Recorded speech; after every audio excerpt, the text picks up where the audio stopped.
4 sampai kelas 6 SD ya guys. Check it out!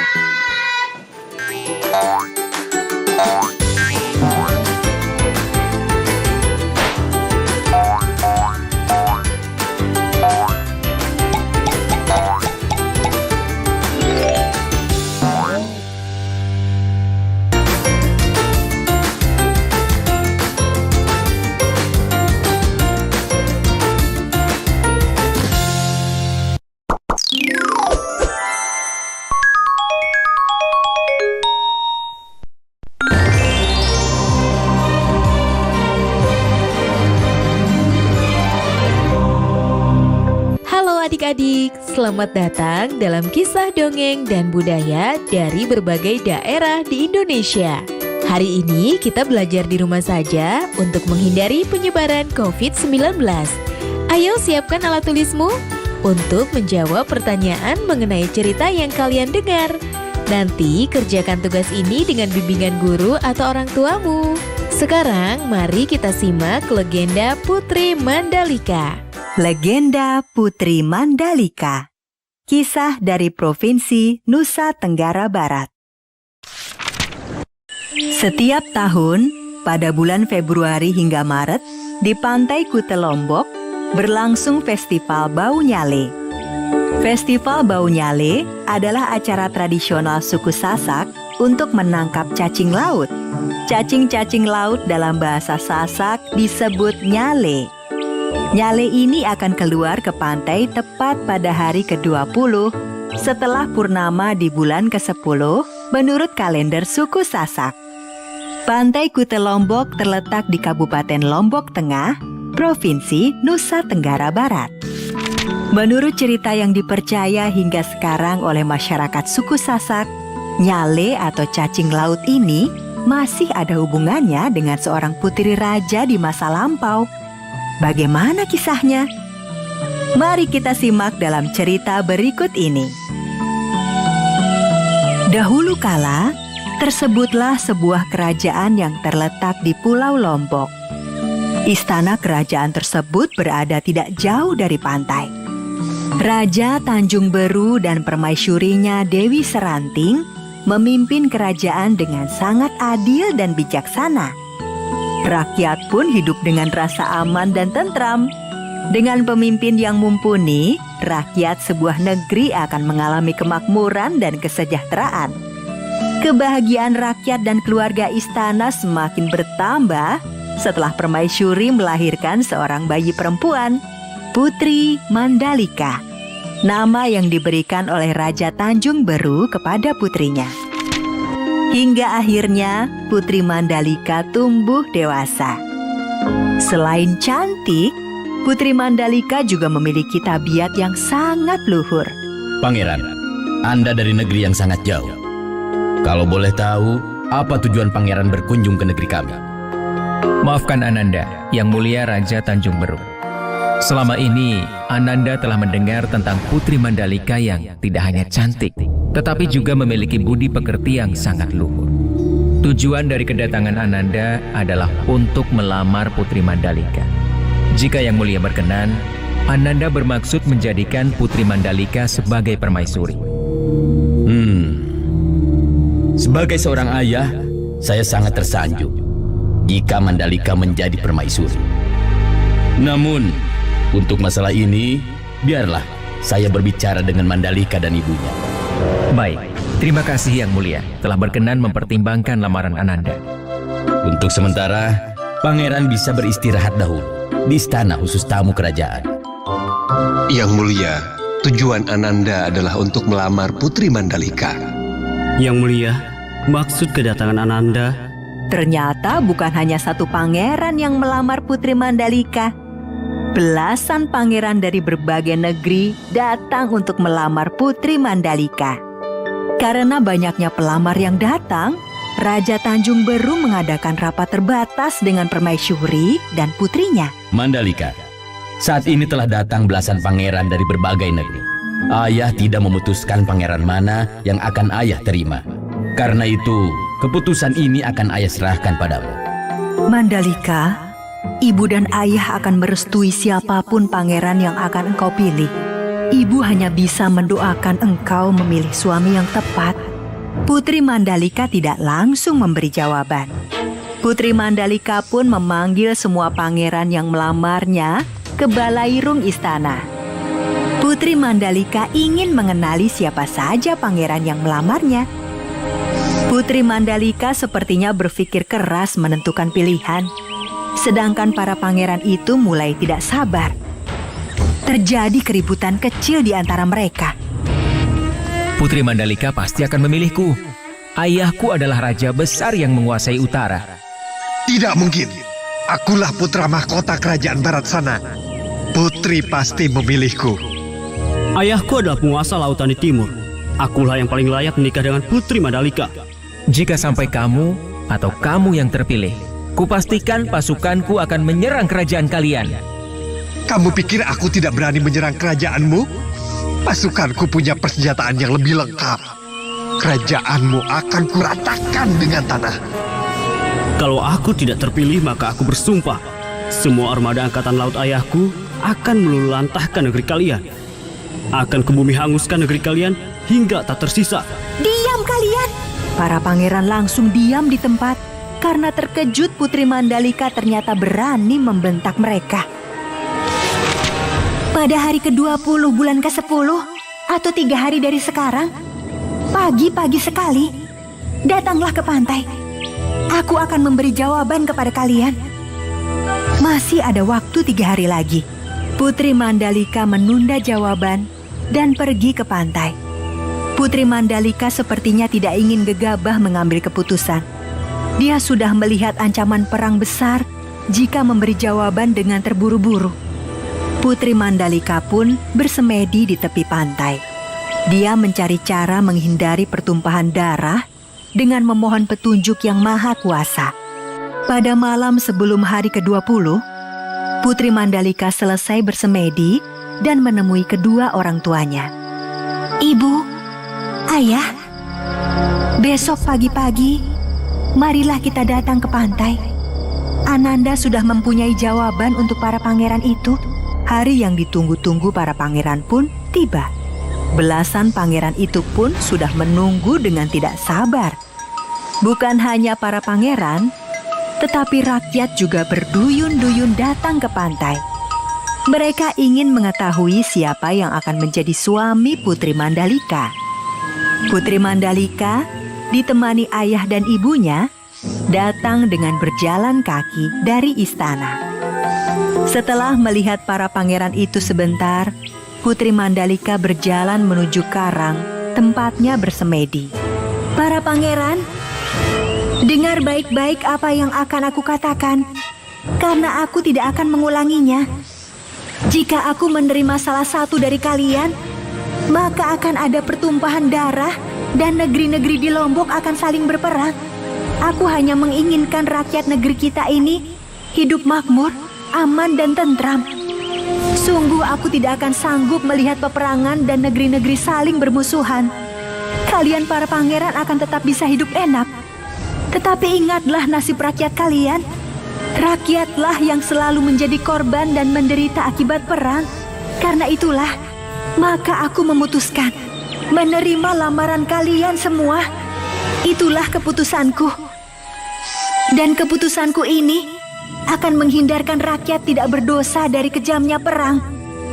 Ibu dan ayah, terima kasih telah membesarkanku dengan kasih sayang. Ananda merasa belum cukup berbakti untuk membalas kebaikan ibu dan ayah. Tetapi takdir sudah menentukan demi kebaikan kita semua. Nanti akan muncul nyale berwarna-warni di pantai ini. Biarkan rakyat mengambilnya. Mereka bisa memasaknya atau menaburkannya ke sawah ladang mereka. Selamat tinggal, Ibu, Ayah.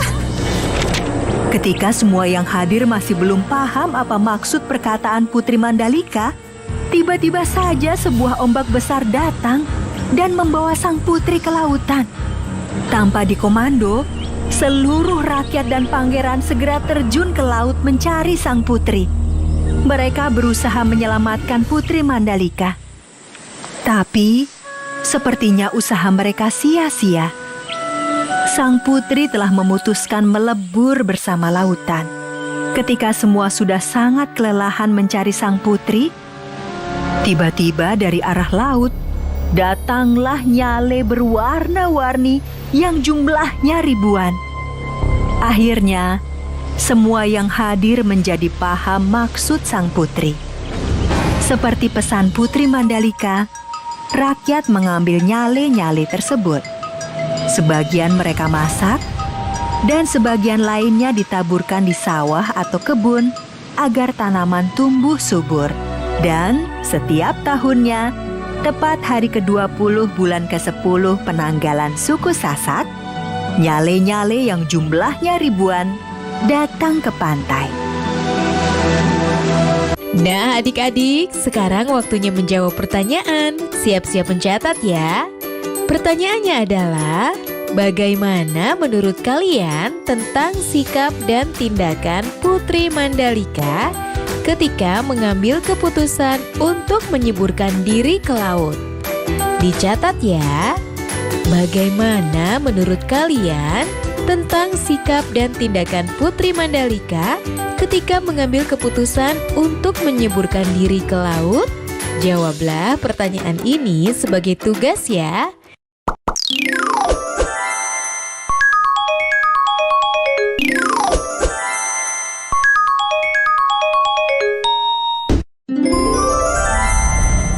Raja Ampat dari Telur Naga. Alkisah, tinggallah sepasang suami istri di kampung Wawiyai Raja Ampat, tepatnya di daerah Papua Barat.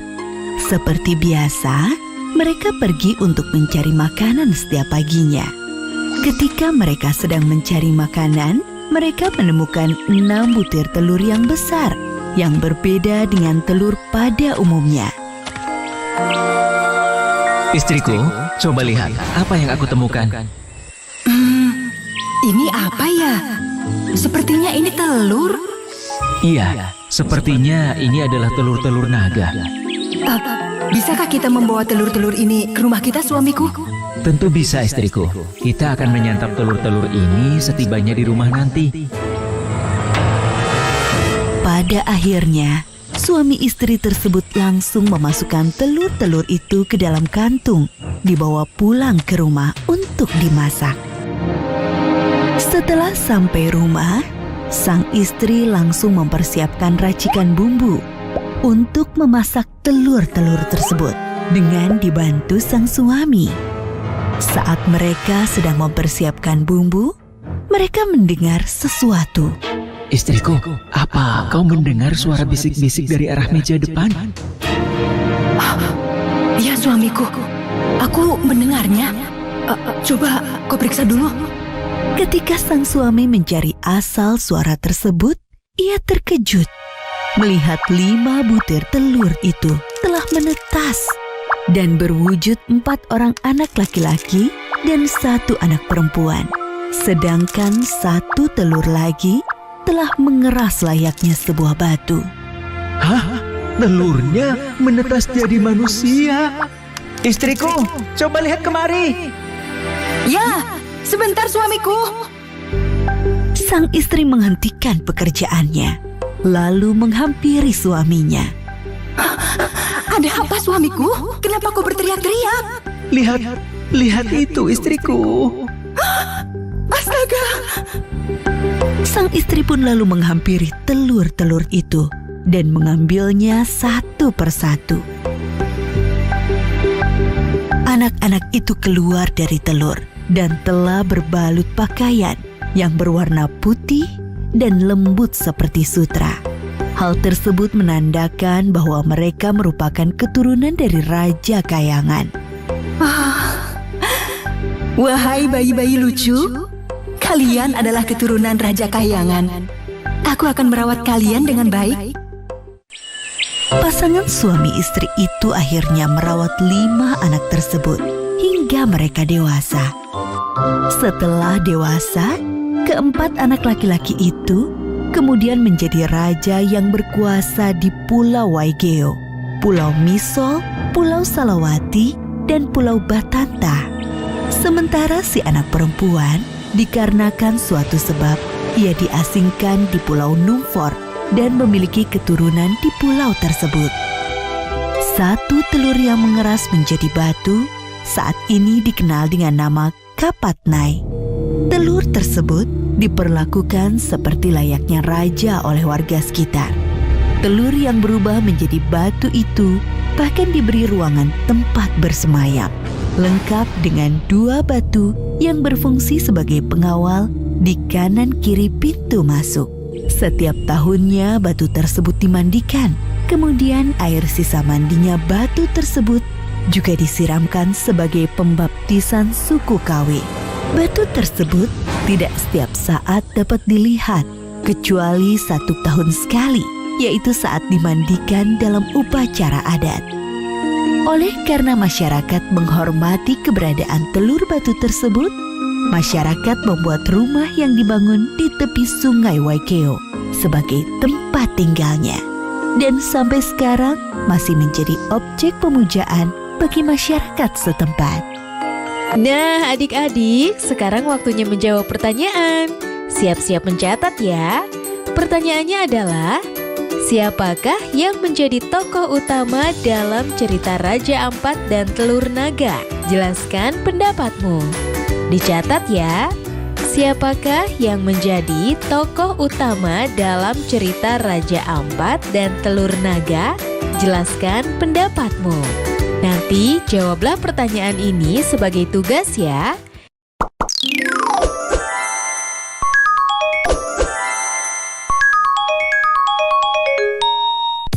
Halo teman-teman, hari ini Diva dan Tommy akan memperkenalkan pakaian adat dari Kalimantan Barat. Dimulai dari Diva dulu ya. Diva memakai baju berbentuk rompi untuk atasannya. Lalu Diva memakai kain songket untuk bawahannya. Untuk rambutnya Diva memakai sanggul. Diva memakai ikat kepala yang disebut daan. Untuk aksesorisnya Diva memakai anting. Terakhir Diva memakai gelang di bagian lengan. Sekarang giliran Tommy. Tommy memakai celana pendek yang disebut kabok. Tommy memakai baju berbentuk rompi. Selanjutnya, Tommy memakai gelang tangan. Tommy juga memakai ikat kepala yang dihiasi dengan bulu burung. Terakhir, Tommy memakai gelang di bagian kaki. Selesai deh.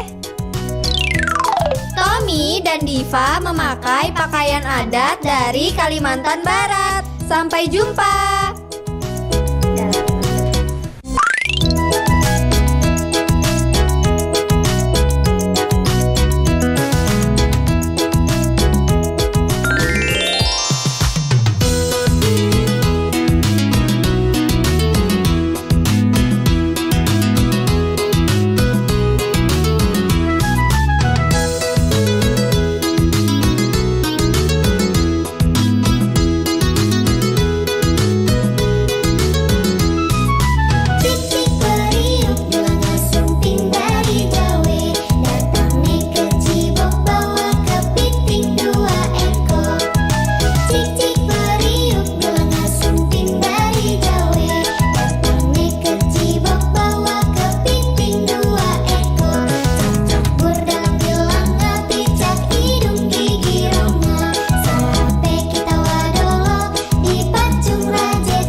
Adik-adik, sekarang waktunya menjawab pertanyaan. Siap-siap mencatat ya.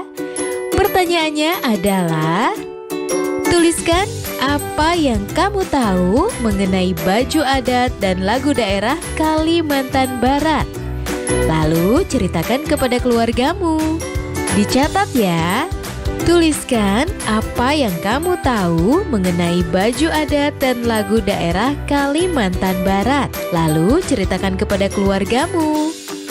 Baik adik-adik, nanti kerjakan pertanyaan-pertanyaan yang sudah diberikan ini sebagai tugas ya. Oke guys, gimana belajar hari ini? Menyenangkan guys? Nah, untuk kalian yang belum paham, langsung putar ulang video kita.